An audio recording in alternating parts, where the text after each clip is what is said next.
Well, we just have covered part one about going into a prayer life and a healing rule about it, which was to be silent. And we're going to go into a second important aspect, and that is that in prayer you do nothing. That you are willing to be able to state that you want only to be able to do what God wants you to do. Now, that's a whopper, and people have trouble with it. And even after, in a group where a person is helped to follow the rule of doing nothing, because if you're going to do something, you're going to do it out of your human mind, which gets in the way of God, and the person hears this discussion, etc., and says, wonderful, a wonderful thing. Well, I now must plan ahead as to how to be able to apply this. Whoops! They're doing something. Now you might say back to me, yes, Bob, but to do nothing means that you're not accomplishing anything. You're not doing anything. No, no, no, that's not what it is. To do nothing is an action. It is a live action.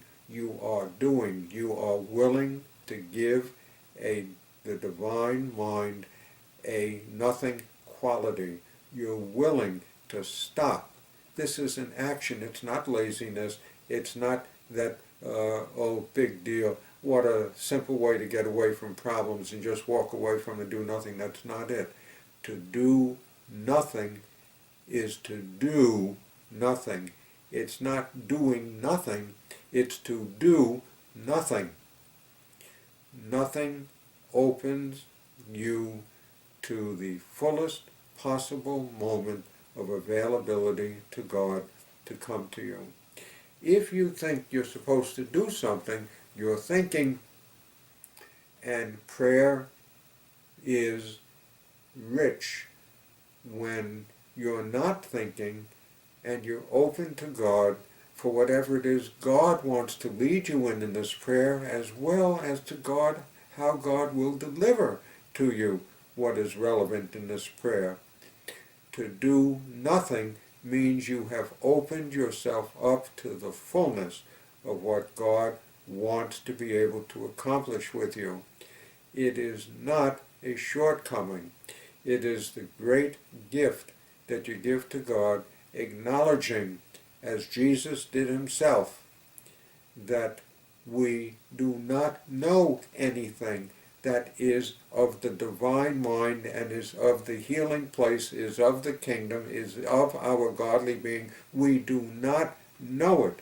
And to think, to be aware of thinking, to plan, to look ahead, to go look backwards, to make judgments about yourself, all of these things are an impediment, an interference with your being able to hear what God wants to do with you. If you have your plan of what you want to do, God cannot come through, because God needs your willingness to follow God's plan, not your own plan. So doing nothing is a rich, rich contribution that you make to your healing. It is not a shortcoming. It is not something that people could turn on you and say, what, you're just going to sit and do nothing? What an easy way out of your problems. Doing nothing is waiting, because you have sensed that there is some kind of a process going on that you like, that you've had a touch of, or you've heard it from other people, and God has set you up to be willing to be able to hear it now. To do nothing opens yourself to answers that God wants to be able to give to you. And the support group, talking of other aspects that interact with this, will remind you very frequently that you just said that you want to do something from hearing the fact that you're supposed to do nothing, and so you jump ahead and suddenly you're going to plan to do something. Or, oh, I must think about this matter again. No, no, no, no. Don't think. Let God set up what God wants you to hear in the present moment. God knows what to deliver to you, and to do nothing, to be silent, is the most precious, precious thing for your own healing and for your contribution to others' healing, to let God heal his beloved child that you are. You can't do it yourself. It's not possible. Jesus himself, I remind you, said, "Of myself I know nothing." And he had to look to the Father to be able to heal him. And Jesus even says at another point that, "Don't call me good. These things that I do are of my Father within me. Only my Father is good." So if we want to do something, we're going to do something that is ungoody, that it is not a good thing, or certainly not as good as what God can do. It's a precious, precious contribution to yourself and to your planning.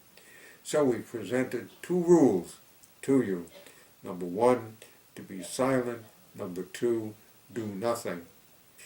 And if we can be of even more help, and you're going to make comments on this in Healing Aspirations, we do intend to be able to respond to all of this. We're finding a way to do it. And in some way, hopefully, God might want to use us as support for you. But if not, there's going to be somebody else who's going to be support as well as listening to these Healing Aspirations. Or going on to our website, thechristianladyfoundation.org, where you're going to find an archive of all of our radio broadcasts. Oh, some 200 of them now. Or if you want to listen to our radio broadcast, it's on WTBQ. WT for Thomas, B for Bob, Q for question mark. WTBQ, which is 93.5 FM or 1110 AM, or WTBQ.com, and it's on Sunday nights. It's on Sunday nights, and it's between 8 and 9 p.m. Another way, and then you can send us emails, Dr. Bob, DRBOB, at ChristianLadyFoundation.org. And hopefully, if God intends for you to get help from these directions, it's going to help. Bless you for looking in. I'm so glad for you, because I know you're getting help from this. Love you. So does God, more so than me. You take care. Bye-bye for now.